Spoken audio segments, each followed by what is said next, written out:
Olá, pessoal, como vocês estão? Espero que estejam bem. Aqui é Daniele, professora de Biologia, e na aula de hoje nós iremos dar continuidade ao nosso conteúdo de Ecologia. Na aula anterior, nós vimos alguns conceitos básicos que entram nessa parte aqui da introdução à ecologia, né? Os conceitos de nicho, de hábitat, de comunidade, população. Vimos também sobre os ecossistemas da biosfera e também falei sobre os biomas, que é um assunto que nós veremos mais à frente, certo? Então, hoje, nessa aula, nós iremos tratar sobre o fluxo de energia, falaremos também de cadeia, e o conceito também de teia alimentar. Então, nós estamos aqui nesse tópico cadeia aí, teia alimentar.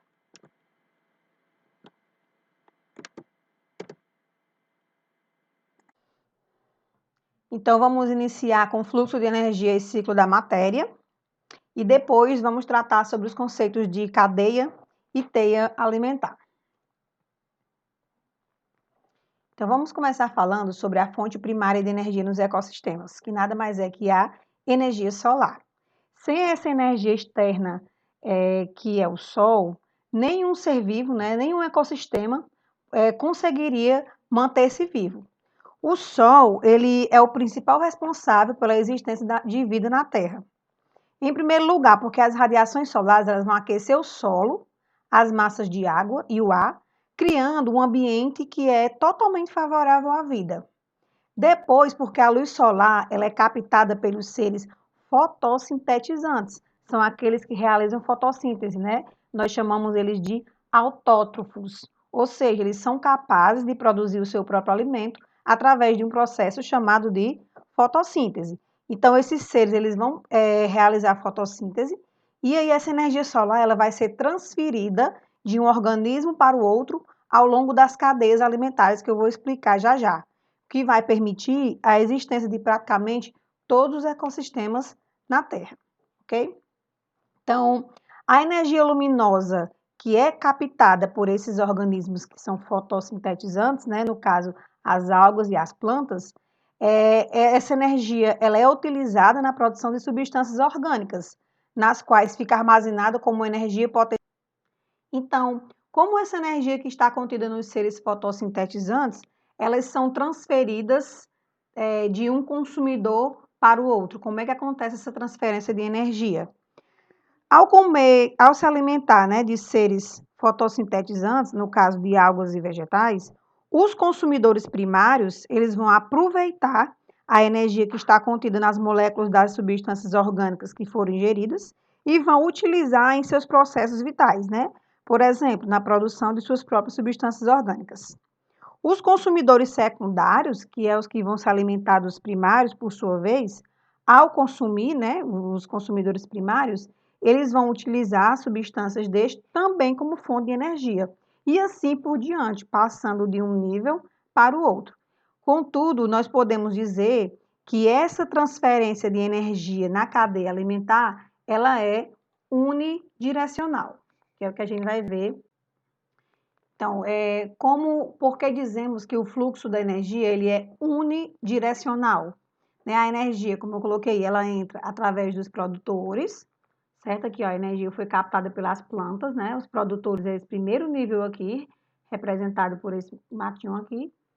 E ela é transferida aos consumidores, né? No caso, consumidor primário, consumidor secundário, consumidor terciário. E abandona o ecossistema de uma forma irrecuperável.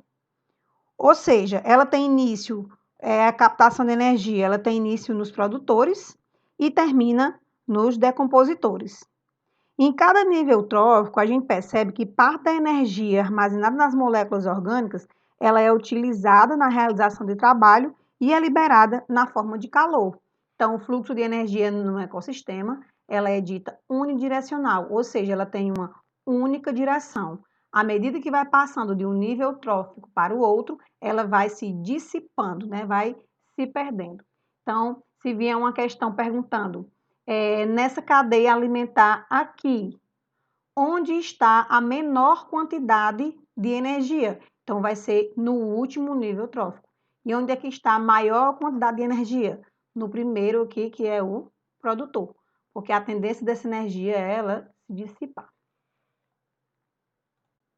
Então, diferentemente do fluxo de energia, que é unidirecional e não retorna mais, né, para o produtor, o fluxo de matéria, ele é cíclico, né? Então, eu coloquei as substâncias necessárias para manter a vida circula de forma contínua, passando do meio abiótico para os seres vivos e deste para o meio biótico.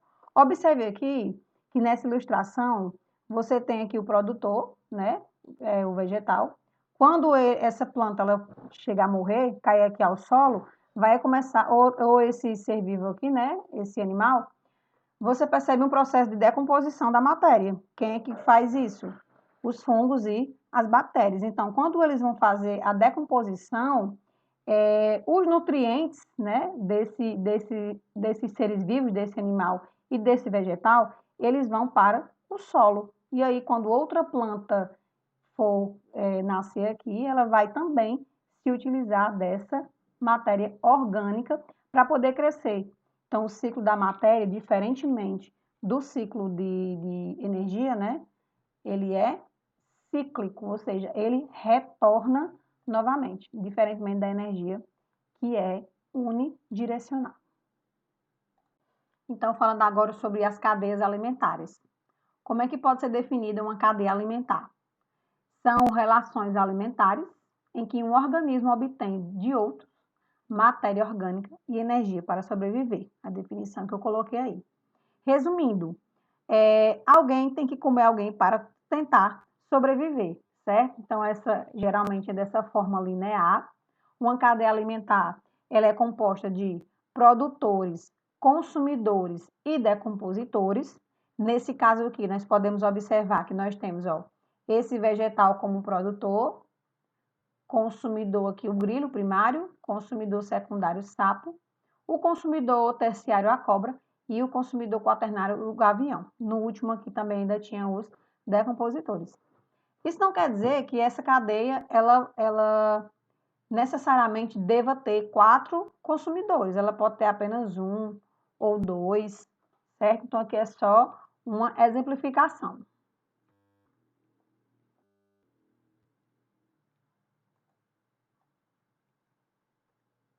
Então, vamos começar aqui com os produtores, que é a base de uma cadeia alimentar, são os produtores, né? Que a gente chama de primeiro nível trófico.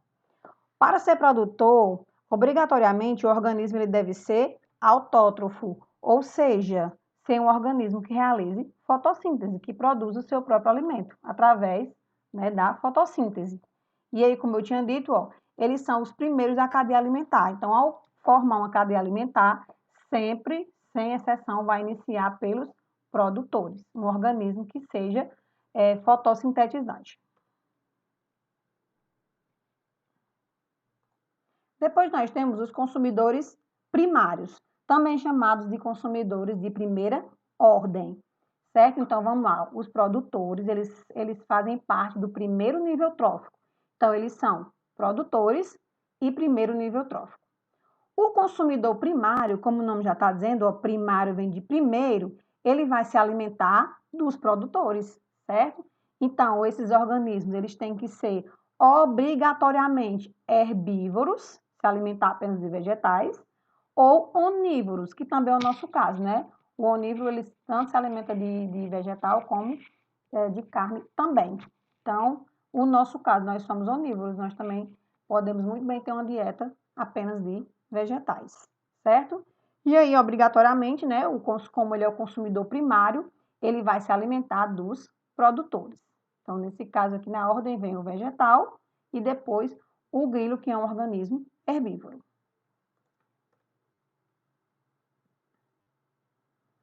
Após o consumidor primário, nós temos o secundário. Se ele é secundário, ele vai se alimentar do primário. Então, vamos aqui novamente. O produtor, ele vai ser a base da cadeia alimentar. Ele vai ser o nível trófico 1. O consumidor primário, que vai se alimentar do produtor, vai ser o nível trófico 2. O consumidor secundário vai se alimentar do consumidor primário e será o nível trófico 3 e assim sucessivamente. A partir do consumidor secundário, esses organismos eles devem ser obrigatoriamente carnívoros. Até porque, para poder comer aqui o consumidor primário, que é um animal, obrigatoriamente esse organismo deve ser carnívoro. E por fim, né, no caso eu fiz a cadeia só com três consumidores, nós temos os decompositores, que eu falei lá quando eu citei o ciclo da matéria. Então, os decompositores, como o próprio nome já diz, eles vão decompor a matéria orgânica.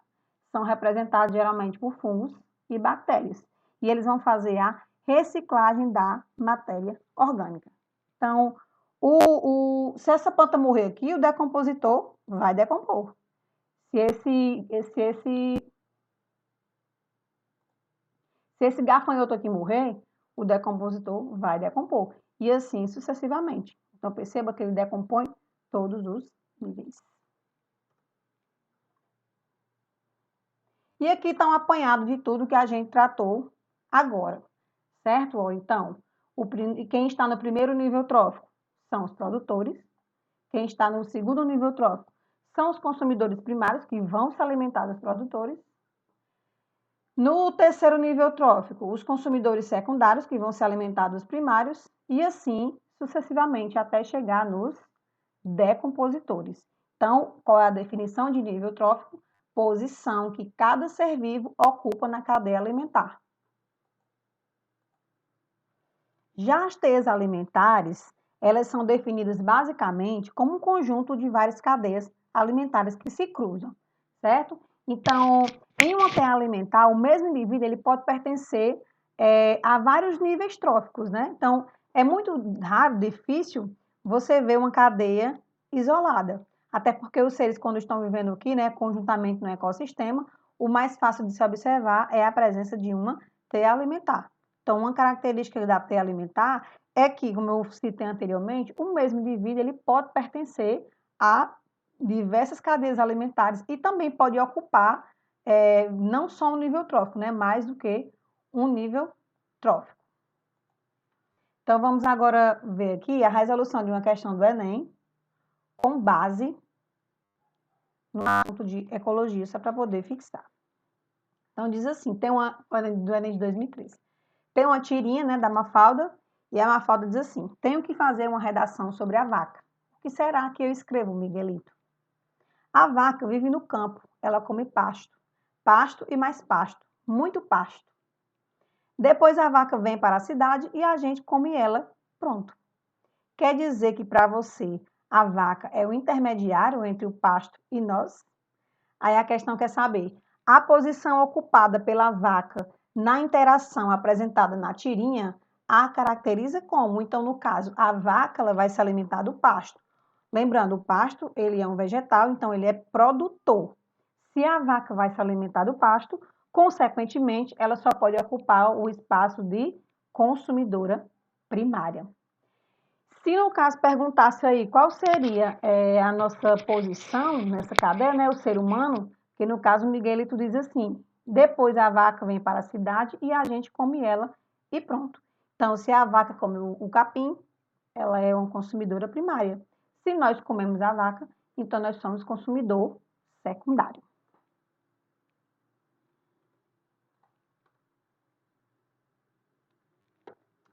Pessoal, então, a nossa pequena explanação de hoje foi isso, né? Esses conceitos de fluxo de energia, de cadeia alimentar, de teia alimentar. Eu espero que dê tempo a gente ver os outros tópicos, que também considero que sejam muito importantes. E aí, nas aulas seguintes, nós iremos tratar, para quem já quiser dar uma adiantada no conteúdo, do tema relações ecológicas. Para essa semana também, eu vou deixando uma atividade de 5 questões. Vou deixar o link para quem quiser resolver pelo Google Formulário e também vou deixar o material em PDF para quem não tem acesso ao link. Então, até a próxima aula. Fiquem todos em paz e até breve.